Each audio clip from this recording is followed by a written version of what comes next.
Bonjour à tous, c'est Julien des 5 minutes de l'investisseur. Nous sommes le 2 juin 2025 et j'ai décidé d'acheter ces trois actions. Je vais vous expliquer pourquoi. Allez, c'est parti. La première action que j'ai achetée, ça faisait très longtemps que je voulais la mettre à mon portefeuille. Cocorico, CLVMH. Le cours de l'action est autour des 477 euros. Et la dernière fois qu'on a eu ce prix-là, c'était pendant le Covid, au mois de novembre 2020. Pourquoi LVMH, direz-vous? Déjà, LVMH me donne un dividende de 2,72%.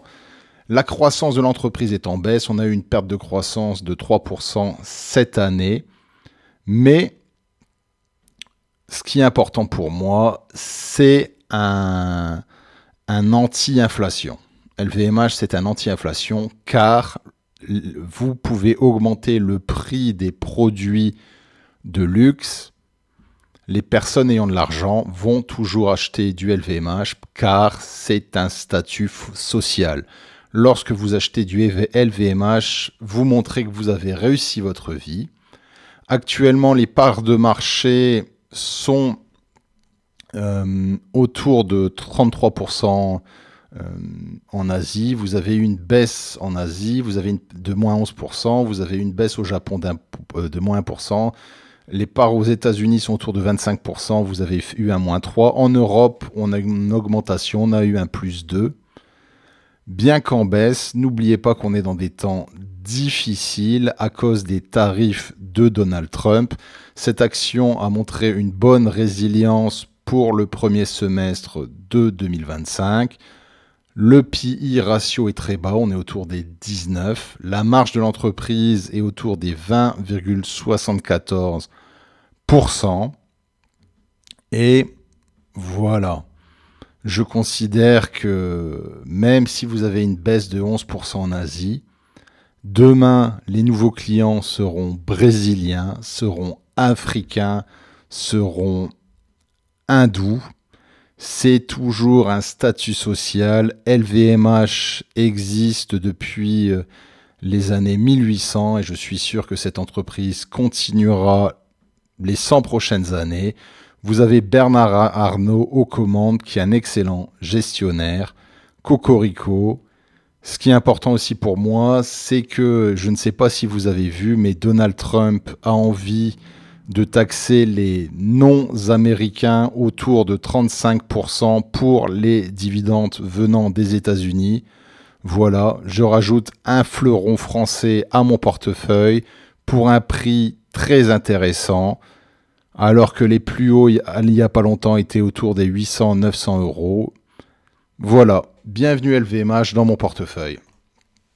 Deuxième action que j'ai rajoutée à mon portefeuille, ou que je continue d'ajouter à mon portefeuille, c'est le danois Novodisc. Le prix de l'action est autour de 63,40 €. Pourquoi Novodisc? Novo Nordisk, pardon. Novo Nordisk est un des leaders dans le traitement du diabète. Il est aussi responsable, ou un de ses produits majeurs est l'Ozempic. L'Ozempic crée de la perte de poids. Novo Nordisk va mettre bientôt, au cours de l'année 2026, le produit CagriSema sur le marché.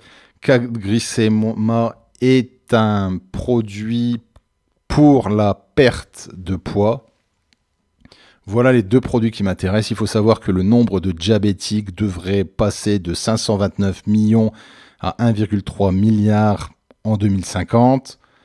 Le nombre d'obèses ne fait qu'augmenter d'année après année. Selon une étude, 3,8 milliards de la population mondiale devrait être obèse en 2050. C'est à peu près, ça sera à peu près 45% de la population mondiale. Novo Nordisk a une croissance de 19% à peu près par an. Il me donne un dividende de 2,26%. Pareil, l'entreprise est danoise, donc ces dividendes ne seront pas taxés par mon ami Donald Trump. Vous avez une marge de 34% pour cette entreprise. Le PI ratio est autour des 20. Voilà, entreprise européenne avec une croissance les prochaines années à cause, et je ne dis pas grâce, à cause de l'augmentation du nombre de diabètes et d'obèses. Voilà pourquoi je continue de construire une position dans cette compagnie pendant l'année 2025 et surtout à ce prix-là. L'entreprise suivante pour laquelle je construis mon portefeuille au cours de ce mois de juin, c'est Nike. Le prix de l'action est autour de 53,30 €. On est autour des plus bas, je ne vais pas dire historiques, mais le prix de l'action était à ce niveau-là en 2016, en 2018. Nike a une croissance en baisse. On est autour des moins 9% pour le dernier semestre. Mais lorsque vous achetez du Nike, vous achetez aussi de l'Air Jordan, du Converse. Nike me donne un dividende de 2,64%. La marge de Nike est de 41,5%. Le PI ratio est autour des 20. L'entreprise a eu une croissance exponentielle ces dernières années. Oui, c'est sûr, vous avez une stagnation entre 2023 et 2024, même une baisse en 2025, mais les plus grands athlètes au monde travaillent ou sont sous le sponsoring de Nike. Il faut savoir que les athlètes les plus payés sont chez Nike, donc un Michael Jordan, un Tiger Woods, un Cristiano Ronaldo, un LeBron James sont sous les régies de Nike et j'ai en ligne de mire Los Angeles 2028. Los Angeles 2028 est un